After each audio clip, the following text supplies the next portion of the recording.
Good morning, everybody. Good morning. Got a special edition show we're going to be doing today on a Friday. Might come back a little bit later in the evening. We might do a little bit of a nightcap, if you will. But just kind of want to talk to you guys about the spring training thing. And I hate to say I told you so, but the episode of today, the headline, Car-Mart is a lemon. Does this really shock anybody? Does this really surprise anybody that he goes out? And you remember when Lance Lynn was here, right? Every single time that he was here, he would have something that we would call a linning, right? A linning, to where he would go out and he would just blow up. He would blow up and he would be no good and all that stuff. So here we go again. Carlos Martinez. He got blown up for 6 earned runs, 3 walks. He had no strikeouts, 4 hits, and only 1.2 innings pitched. It was awful. This comes as to no surprise to most Cardinals fans, or at least it should come to no surprise to Cardinals fans, that this is the Carlos Martinez that you have now. Okay? You're paying him an obscene amount of money in order for him to put together this kind of a performance.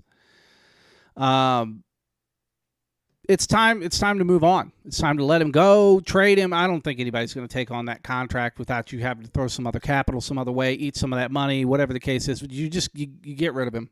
I mean, he's just not worth it. Now, that being said, talk a little bit about Alex Reyes. 2 innings pitched. He had 3 strikeouts, no hits, no walks, no earned runs. Good for Alex.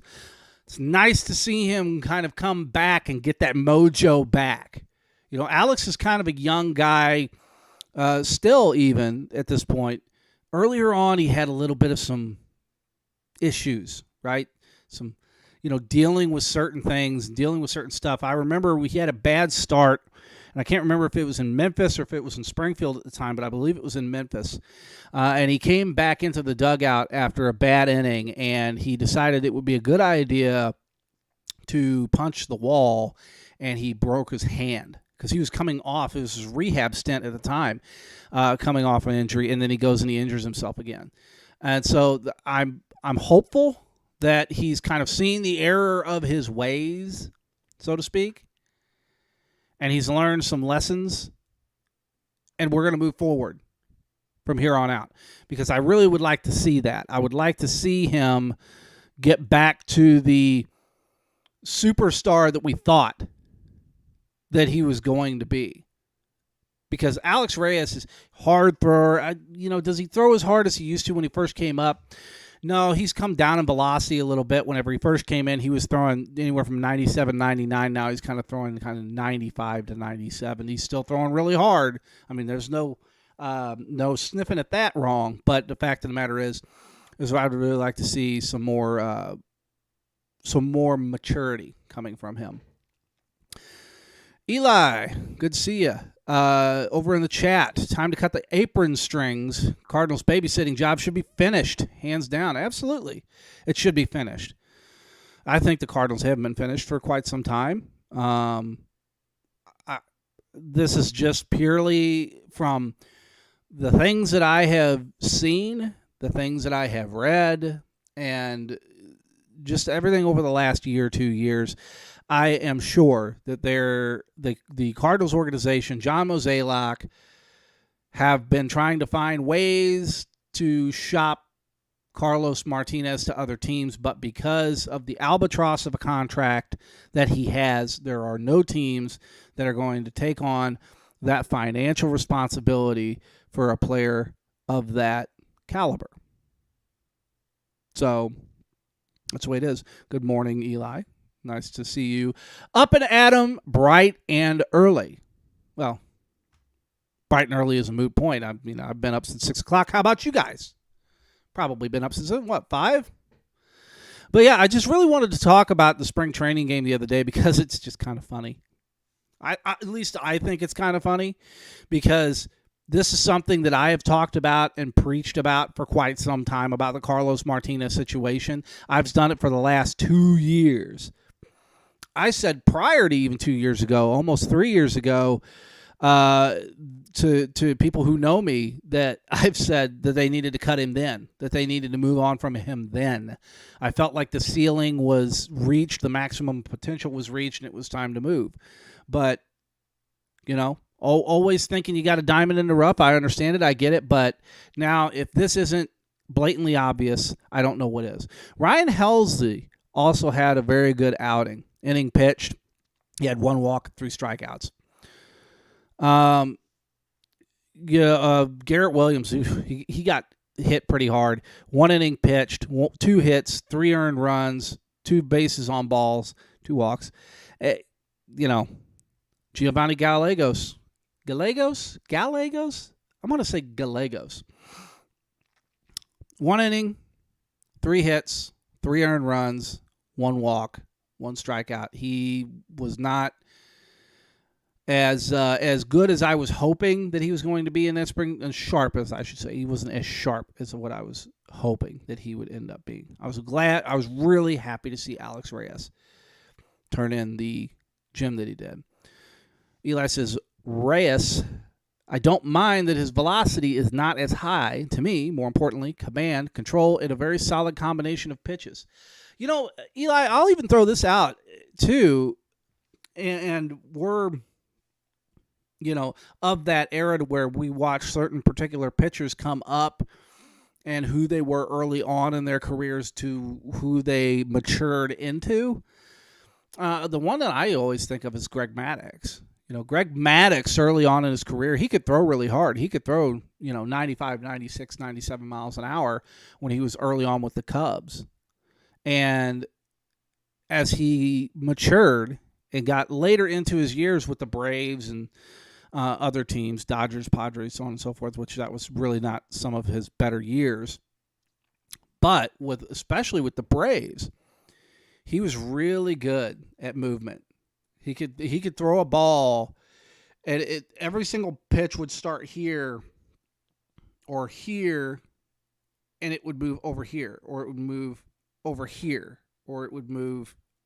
It wouldn't rise necessarily. He didn't have that velocity anymore, but it would just, instead of dropping off and tailing off when it comes into the plate, it would just kind of have a tendency to look as it would kind of pick up, but just didn't drop off as much. It didn't have that drop off.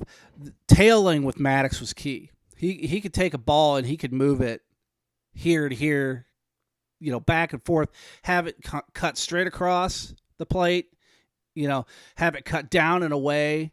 His slider was nasty, where he, just like that number, just off the corner of the plate. He had that real nice bite on his curveball as he would throw it out, and he would just twist it, throw that sucker out there. He would just have that tumbling action, and it would just look like it just fell off of a table right there at the end, and just real quick. It would come in straight on you and then tail off. That's one thing. As much as I hated Greg Maddox as a Cardinals fan, I appreciated him as a pitcher based on his movement and location. And where they had that battery of him and Smoltz and Glavine, which I really liked Glavine a lot, because Glavine, left-handed pitcher, coming in at that kind of odd angle a little bit. He wasn't afraid to pitch inside the right-handed batters. A lot of lefties were just kind of poo-pooing it on the outside part of the plate and just trying to be a contact pitcher instead of really just coming inside. A lot like Clayton Kershaw has in later years, where Clayton has really come, as he's matured, he's become more of a movement pitcher like Maddox, to where he'll throw, coming off of this, or, he's got his curveball or whatever the case is. And that's another funny thing, too. Obviously, I'm holding up my left hand here. I'm a righty. Just FYI, anybody want to know, I'm a right-handed thrower. But every pitcher has a different pitch when it comes to their curveball.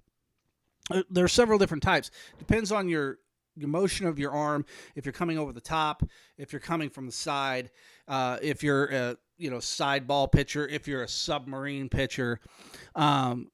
Use somebody, for example, like Adam Wainwright, for example, where Adam, whenever he grips a pitch, he always leaves that middle finger up which to some pitchers, oh, no, you don't want to do that. That's a tell, because if they're watching and you're coming in and you've got that, that finger up like this, and you're gripping that ball and you're throwing that, they can see that finger up and they know. And they could also tell too as well. I'm sorry for moving away from the microphone, but you could also tell coming up over the top the type of motion of the arm too. It's a little bit different than a 3/4 motion where you're coming in with a fastball, like let's say, a 4-seam or a 2-seam, or you're coming in with something with some breaking action and you've got a little bit of twist coming out of your hand like this. Because with the breaking ball, with Adam's version of it, he's coming up over the top and he's releasing it and rolling it off that finger. Some guys, what they'll do is they'll tuck. So they'll tuck that finger and throw it in. Oh, and here's a perfect example. Why don't we play show and tell? Because I have my officially licensed Cardinals baseball. So Adam, what he'll do is he'll throw his curveballs like this. It's kind of sort of like this. You go back and you could look at the tape, but where he's tucking his finger, right? And he's using this. So he's tucking his fingers like that, and he's just really jamming it back in there. So as he throws this ball, he's throwing it right off of that and just going over like that and hooking it. You'll have other pitchers that will do it differently, and they'll hook it with other fingers like this. They'll tuck their finger. They'll go across the seams and have more of a cut. There's just little different odd and end things that you could do with a ball. Whenever I used to throw, I loved to throw across the seams a lot, because that allowed me to be able to, number one, grip the seams, so I could grip them really good and I could get a really good bite on the ball.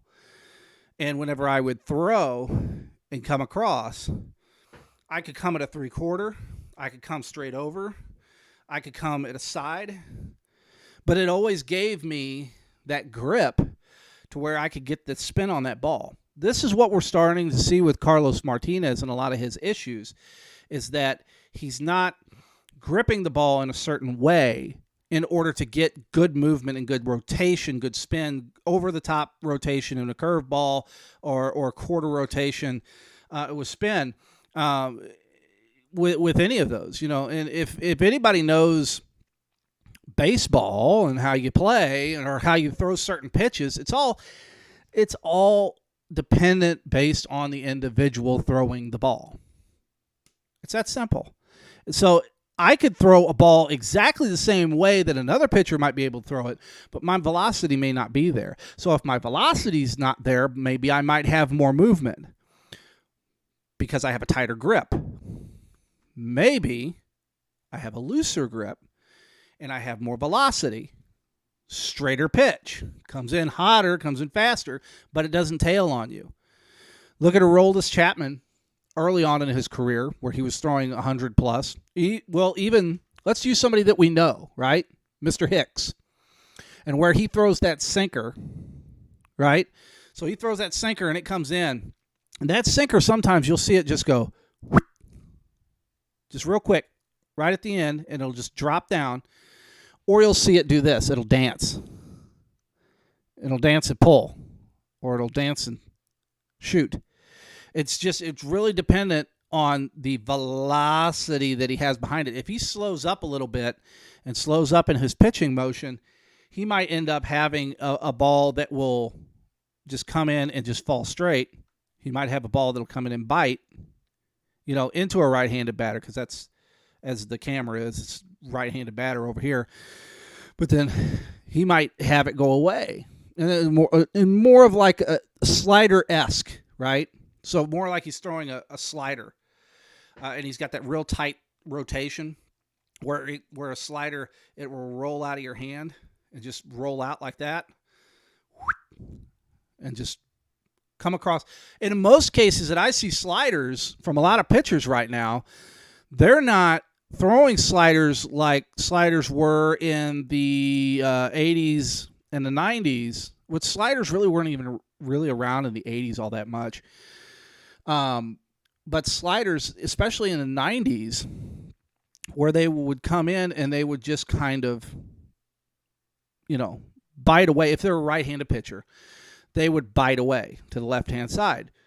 But with these newer sliders where they're gripping them, how they're gripping them, and how much velocity they're getting on the throw, they'll even kind of cut sideways a little bit. It's very just a perplexing pitch to watch, because as you see the spin, as it comes out of your hand and it rolls out of your hand on the pitch, you think it just depends on the pitcher. It just depends on the pitcher and the rotation. It's really neat stuff. You guys should go and watch some YouTube videos on different pitching simulations and how they throw different particular types of pitches in certain particular types of situations. Like a four seam, like a two seam, something of that nature. Something like a changeup, right? Something like a knuckleball, a knuckler, or something like a palm ball. Back in the day, there's probably some older folks out there that remember the palm ball, right? But just all of these different actions that you just have with placing your fingers, gripping the seams in certain particular areas, the rotations, what fingers, how you place them, where at on the ball. Are they further on the tips of your fingers? Are they further back in the clasp? Are they all the way back in there? Are you getting rotation? Are you trying to let it roll out of your hand? Are you trying to get it to shoot out of your hand? So for an example of a two seam, where you just have it like this, right? You're just throwing it right over like this in a two seam. But then in a four seam, where you're throwing it over like this, and you're really trying to rear back and get a lot of velocity out of this thing. It's super fun stuff. I love the mental aspect of the game when it comes to just placement of fingers. Because we could talk about the physical aspect of, the amount of physical strength that it takes to do something like that, or the stresses that it puts on your elbow, in your, down in here where they have Tommy John and all of those different things, or shoulder issues. We've talked about Matt Carpenter in the past with his thoracic outlet syndrome. And if I remember correctly, Jaime Garcia, I thought, had a surgery for that and had a repair for it. But these are just all just really nifty little things. And this is just, pitching. This is just one small little avenue, one small little aspect, one small little spot of the game that I love to break down. I love to talk about.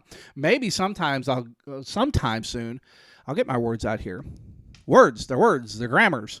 And we'll talk about swings. We'll talk about, bat types. Sorry about that. I'm blinking a lot. I got a little something in my eye there.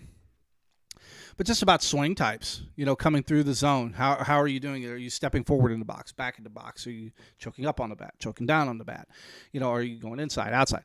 Just all of those little things, just being a batter versus alone being a pitcher is such a tremendous, difference of approach of how you handle things. The great Pete Rose once said, you never, ever change your swing. Your swing's what got you to the big leagues. That's what's got you there. If you're a big leaguer, you're in the bigs. That's what got you there. Don't ever change your swing. Your swing is what got you there. That's the point that he tried to make. The more important thing is, don't ever let anybody ever tell you you're in a slump. As a hitter, don't that's superstition, it's mumbo jumbo, it's bull is what it is. What you want to do is you want to change your approach. Like I said earlier, choke up, choke down, step forward, step back, in, out. All of these different things. Because pitchers are always constantly changing something about their approach and how they're pitching to you. Are they throwing to you from a standard motion? Are they throwing you from 3/4? Are they throwing you from sidearm? Are they hesitating in their pitching motion? Are they doing a double grip? Are they doing, like a hesitation in their step? Are they hovering their leg? One great way of showing it is go over and look at Kenley Jansen and how he pitches, the reliever for the Dodgers, and how he pitches in certain particular types of situations. Sometimes he'll dangle his leg, he'll bob it a couple of times. Sometimes he will hesitate. Other pitchers do a lot of other different things in order to do that. Eli says, now we can encourage Bader to tweak his swing.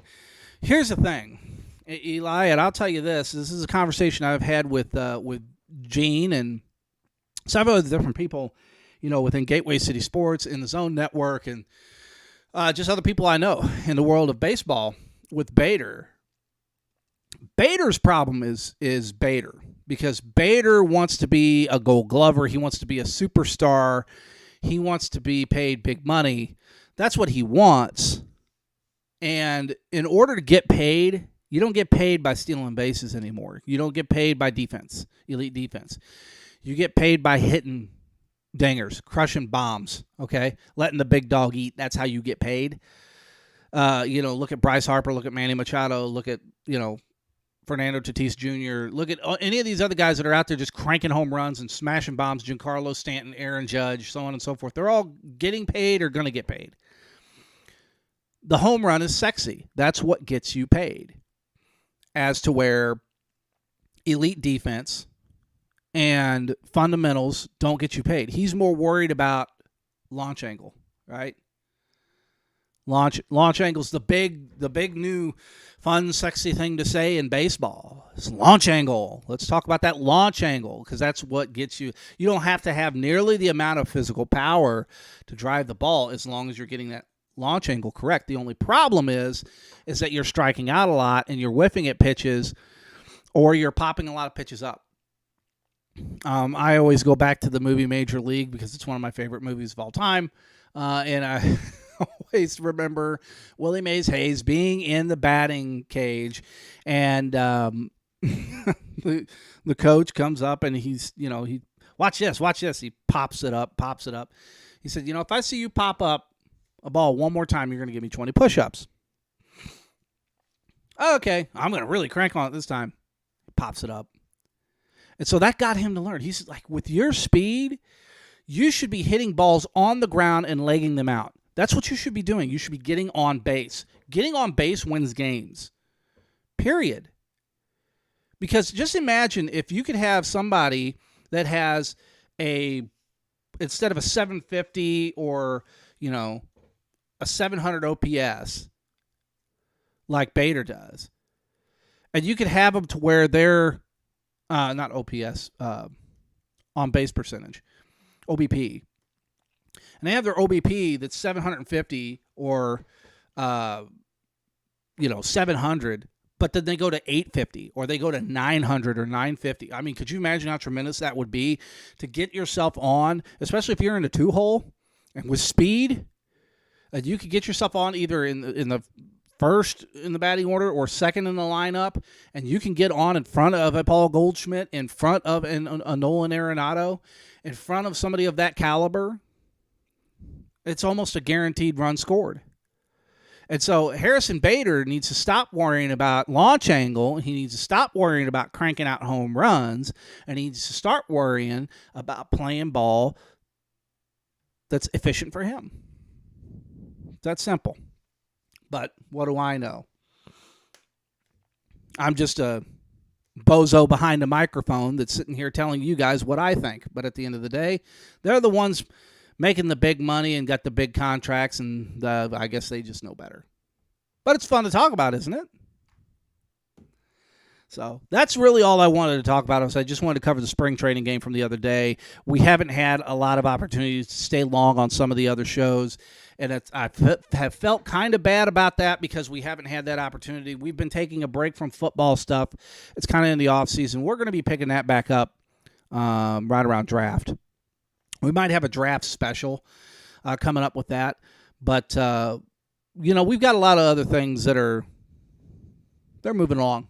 we're working on some stuff, and we got some fun stuff that's coming up here real soon.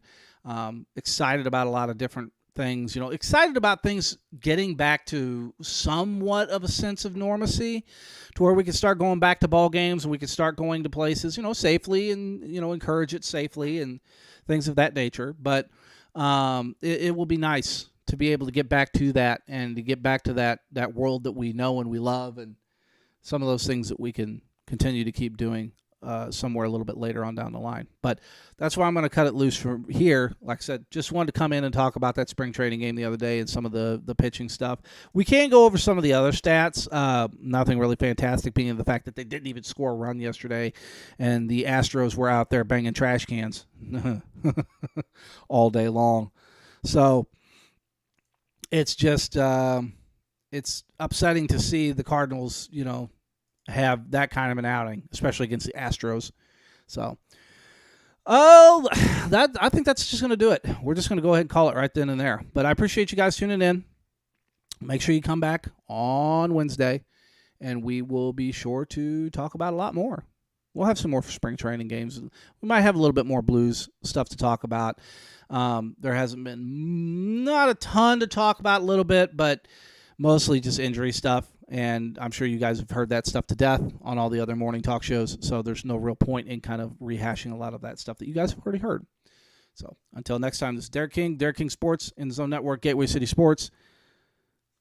Make sure you go over to the social media pages and make sure that you add them, turn on your notifications, because you're not going to get them. One more comment that just popped in before I get off here. Eli says, exactly, I agree with you. I agree with all you stated. Just my opinion, Bader needs to have full confidence in himself at the plate. Forget the pretty boy performance, basic solid baseball on both sides of the field. And great show. Well, thank you. I appreciate that. And you know what that's going to get? That is going to get a big fat heart from me. Look at you. Thank you guys. Appreciate it. And we will see you again here soon. Thanks.